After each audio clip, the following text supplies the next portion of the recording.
Cyril Ramaphosa, the South African leader, is just starting to speak at the BRICS summit. Let's go straight and listen to him. Minister Ibrahim Patel, Your Excellency President Luis Lula da Silva, Your Excellency Prime Minister Narendra Modi, Honorable Ministers and business leaders, and Your Excellency President of the New Development Bank, Ms. Dilma Rousseff, I greet you all, and it's a great honor to have this opportunity to participate in this leaders' session of the BRICS Forum. I particularly want to thank Mr. Sim Tshabalala for the report that he has just given, and particularly underline and appreciate the message that is coming from all of you as business leaders about the immense opportunities that you see in investment across the BRICS countries. The BRICS group of countries exists not only to strengthen government-to-government relations, but also to forge stronger ties between the peoples of our 5 nations. It is for this reason that several bodies have been established since the BRICS was formed to enable cooperation across society, be it in business, be it in political parties, be it in the social sector, and also in the sporting sector. The BRICS Business Council is a vital and vibrant platform for strengthening economic ties between our respective countries and in forging common perspectives on inclusive economic growth and development, as we have heard from the report that has just been tabled by Mr. Tshabalala. The changes that have taken place in BRICS economies over the past decade have done much to transform the shape of the global economy. Together, the BRICS countries make up a quarter of the global economy. They account for 1/5 of global trade and are home to more than 40% of the world's population. This agglomeration of these 5 countries has a major impact on various aspects of the global activity and life. As we celebrate the 15th anniversary of BRICS, trade between BRICS countries totaled some $162 billion last year. Foreign investment has played an important role in the growth of BRICS economies. Total annual foreign direct investment into BRICS countries is 4 times greater than it was 20 years ago.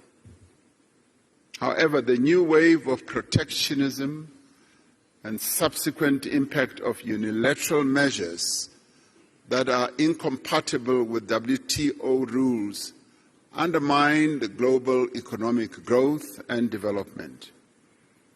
We therefore need to reaffirm our position that economic growth must be underpinned by transparency,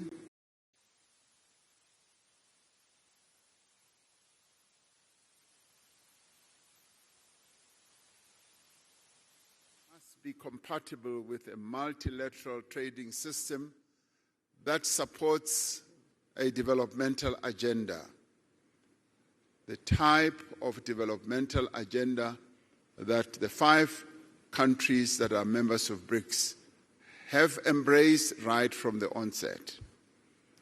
We require a fundamental reform of the global financial institutions so that they can be more agile and responsive to the challenges facing developing economies. In this respect, the new development bank, established by BRICS countries in 2015, is leading the way. Since its formation, it has demonstrated its ability to mobilize resources for infrastructure and sustainable development in emerging economies without conditionalities. Earlier, before coming into this session, I was speaking to the president of the New Development Bank, and she was outlining to me how ready and willing the New Development Bank is in terms of supporting the development agendas of various countries. And we applaud this, and we appreciate this. BRICS economies have emerged as powerful engines of global growth. Yet the rapid economic, technological, social changes underway create new risks for areas such as employment, equality, as well as poverty in many of the BRICS countries. It is quite heartwarming to hear you as business people, as one listened to Mr. Chabalala's report, also focusing on issues such as poverty reduction and elimination, and inequality as well. It isn't often that you hear such very positive and forward-looking messages from the business community. So it's wonderful to be in a forum under the aegis of BRICS that you as business leaders are in tune with the developmental agenda that needs to be pursued to lift the people who live in BRICS countries and beyond out of the ravages of poverty and inequality.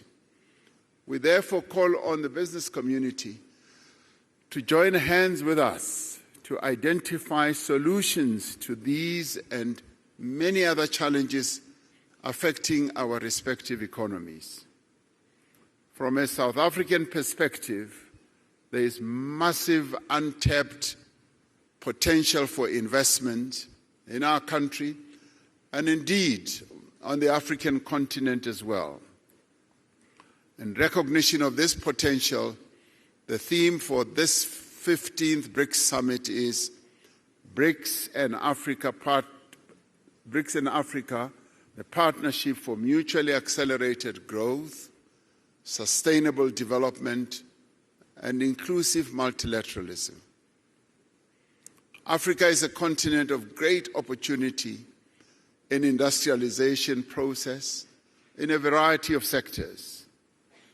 This continent is rich in the critical minerals that will drive business success in the 21st century. The continent has resources of lithium, vanadium, cobalt, platinum, palladium, nickel, copper, rare earth minerals, rhodium, and many others. And these are the minerals that are bound and are driving economic activity across the world. African countries have made it clear that the investors of choice are those who will come and invest in our continent, but also process the resources here, close to source, so that African countries do not export rock and sand, but export finished products as we would like to do. We are developing stronger regional value chains that will connect a number of African countries, providing investors with diversity, with strength, as well as with resilience. The African Continental Free Trade Area creates a single market, that is expected to grow to 1.7 billion people and nearly $7 trillion in consumer and business spending by 2030.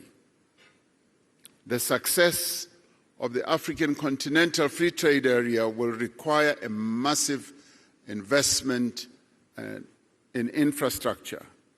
We need to mobilize the substantial financing that is needed to build the roads, the ports, the rail, energy and telecommunications network that will enable industrialization and trade. It is also pleasing to hear that you, as the business community, you also see this area as opportunities that you can invest in. Growth in African economies will be driven in the main by small and medium enterprises. This requires focused as well as effective support to these businesses. It is important that specific financing be directed also to women-owned businesses so that they can harness the benefits of the continental free trade area. And we in Africa, as we seek to grow and develop, we are focusing on the empowerment of the women of our continent who have been held back through the years of colonialism, and in our case, through the years of apartheid, through protocols and laws. And we are saying we need to free the women of our continent so that they can trade, so that they can be in business and grow the economies of our various countries. Africa has a young, digitally connected and urbanizing population, a population which provides a stable workforce for companies in the future. The investment in skills development is continuing to grow. These factors all position Africa as the next frontier of productivity and growth. The BRICS countries have an opportunity to contribute to and participate in Africa's growth story. This can be achieved through greater cooperation in areas such as infrastructure, agriculture, manufacturing, new energy, and the digital economy. I was pleased to hear that these are also areas that you as business people are focusing on. South Africa has an important position in growing the African market, facilitated by the Africa Continental Free Trade Area and other free trade agreements. South Africa's industrial strength, our mineral endowments, and our large market opportunities provides a compelling value proposition for companies wanting to establish their businesses here. South Africa has significant industrial capacity, with Africa's most advanced industrial innovation and fabrication base. Firms that have invested here recognize that South Africa has deep local capital markets and strong financial systems. We have a diverse and sophisticated economy, and this country possesses world-class infrastructure, skills, abundant natural resources, industrial clusters, and a host of incentives to support investment.